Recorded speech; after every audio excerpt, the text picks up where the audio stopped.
The Artemis 1 mission is finally about to launch. This is my reaction.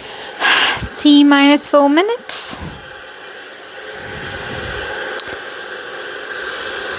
Good work, we've passed that.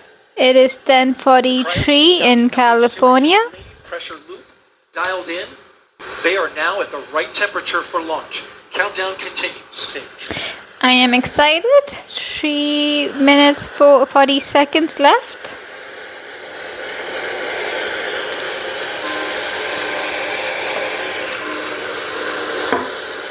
At T minus 3 minutes and 10 seconds, you will hear the go for purge sequence 4.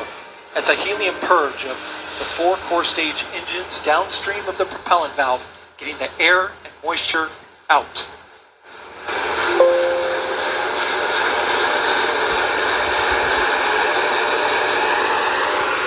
GLS, go for purge sequence 4.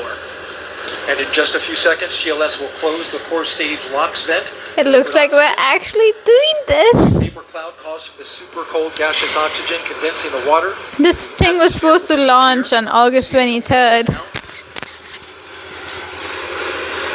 And there it goes, it's closed. Ooh. LOX vent closed, pressure rising in the core stage LOX tank to flight levels.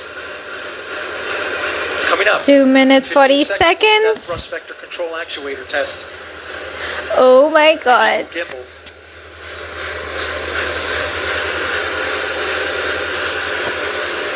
And there they go. The 4 core stage RS-25 engines gimbaling around, testing the ability to steer the rocket into space. They will operate at 109% performance. Each RS-25 throwing down 500,000 pounds of thrust. All 4, 2 million pounds. All together with the boosters, 2 minutes 2 seconds. GLS, go for upper stage to internal power. Now the upper stage has gone to internal power. So power is removed from the rocket's upper stage, the ICPS, and it's been switched to battery power. The same milestone is coming up for the core stage at T minus 1 minute and 30 seconds. 1 minute 30 seconds. Go for core stage to internal power. Oh my god. The rocket's core stage, which houses the 3 flight computers, is now on battery power. So there is no more hold time available because there's no more margin on the batteries. So if we have a hold, we'd have to recycle back to T minus 10 minutes and recharge those batteries. The count continues. A note now, shortly after liftoff. 1 minute. 1 minute. Shortly after liftoff, Mission Control Houston will take control of the rocket, and my colleague, Leah Cheshire, will take over commentary. T minus 50 seconds and counting. Whew. Coming up at T minus 33 seconds, the GLS will hand off control to the ALS. This is the autonomous launch sequencer. On board the rocket, it will take over command and control of the rocket. But the ALS will check, make sure there's no holds coming from the ground up until T minus 2 GLS, seconds. go for ALS. And we are go for 30 ALS. seconds. The Space Launch System is now counting down to liftoff of Orion on its maiden voyage to the moon. Ooh, I'm so excited. Launch can no longer recycle the count. Sound suppressor water now flowing 15. under the ML. And here we go. Woo. 10. Hydrogen burn-off igniters initiated. 7, 6, 5. Oh my god. Engine start. 3, 2, 1. Boosters in ignition. And liftoff of Artemis 1. We rise together back to the moon Ooh, and that's a beyond. beautiful sight. It finally happened. All 4 RS-25 engines on the core stage and 2 solid rocket Finally boosters now happened. propelling the vehicle at 128 miles per hour. Hearing good control on the roll from teams in Mission Control Houston. It is 10:48 in California, the 15th of November. To pass through max Q at about 1 minute and 9 seconds into launch. This is the greatest period of atmospheric force on the rocket.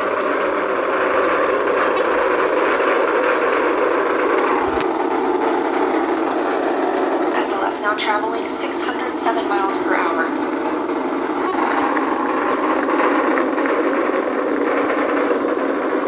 You're looking at 8.8 million pounds of maximum thrust. Quiet here.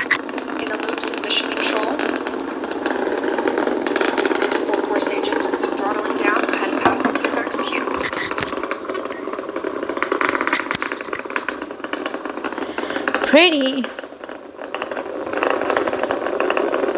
of looks like a shooting star. Now 1 minute, 21 seconds into the flight, traveling at 1,420 miles per hour. The 4 core stage engines are back at maximum thrust. The next major milestone will be for the solid rocket boosters to cut off and jettison at about 2 minutes and 11 seconds into the flight, so about 30 seconds from now. Again, quiet here in Mission Control Houston as teams continue monitoring the flight of Artemis 1. We're now 16 miles downrange from the launch pad at Kennedy Space Center, traveling over 2,800 miles per hour.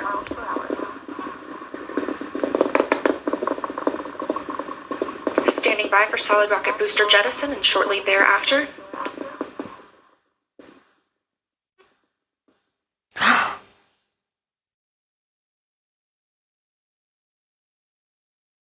Confirmation that the solid rocket boosters have separated these 177-foot boosters.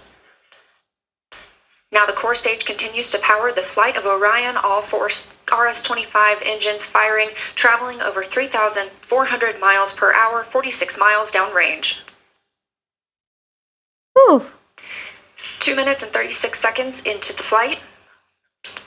Hearing nominal calls here in Mission Control Houston. We've still got 4 good engines on the core stage. Next up, we'll be looking for the service module fairing to separate. This is 3 15 by 15 foot fairing panels, providing structural support, protecting the service module. Those will separate at about 3 minutes and 11 seconds into flight, and very shortly thereafter will be followed by the launch abort system separation. What is happening? Just over 3 minutes into the flight of Artemis 1, now traveling over 4,060 miles per hour, 83 miles downrange. We just had confirmation that the service module fairing has separated.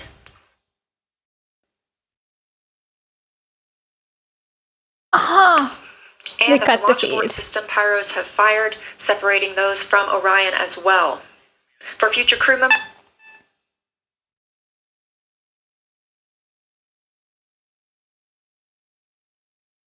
Something's wrong with the feed. What happened? we just heard the call for 3 engine press, meaning if SLS were to lose an engine at this point in the mission, we could still achieve a nominal mission. We would just have an extended main engine cutoff time. However, we still have 4 good engines, all at maximum thrust right now, powering the first flight of Artemis at 5,200 miles per hour, 148 miles downrange. We're 4 minutes and 16 seconds into the flight of Artemis 1. So far, we've had a clean ascent. We saw those solid rocket boosters jettison about 2 minutes and 11 seconds after liftoff. Shortly after, we had the service module panels fairings separate, as well as the launch abort system. The launch abort system was inert for this flight, except to perform this separation. Those 4 core stage engines will continue to fire and power the flight of Artemis 1. Now traveling over 6,800 miles per hour, 229 miles downrange. The booster flight controller reports that the engines are looking good. Did it not have any eyes in the sky to capture this? I just see a tiny dot. Core stage main engine cutoff time is about 8 minutes and 3 seconds. We are now at 5 minutes and 11 seconds into the flight, 7,656 miles per hour. They were taking space shuttles to orbit, and now with upgraded capabilities, they're launching the future of human spaceflight. Main engine cut off in 10 seconds. And we don't have And we footage of confirmation this. Core stage main engine cutoff. Orion, and it's now in Earth's orbit. The dynamics officer Nice. reports that we have a nominal main engine cutoff. And we just heard the call for core stage separation. That means Orion and the interim cryogenic propulsion stage are now flying free from the core stage of the Space Launch System. The next milestone will be solar array deploy approximately 18 minutes after liftoff. But before Orion stretches its wings, let's check back in with our friends at Kennedy Space Center and hear all about what it was like to hear the rocket roar off the launch pad. Megan and Kayla, I've got to hear all about it. Well, if you're just joining us, welcome to NASA's Kennedy Space Center, where we just watched Artemis 1 launch, our first step towards our next adventure into deep space. Alright guys, that was a fun launch. I'm so glad I was there to watch it live. For those of you who don't know, I am Raina Menezes, the Catholic engineer on YouTube. I work as an aerospace structural analysis engineer. Basically, I make sure planes and rockets don't break in the sky. So this was right up my alley, and I'm like a giddy schoolgirl right now. This was a great launch. All right, I think this video is getting pretty long. I'll cut it off right here. And see you on the next one.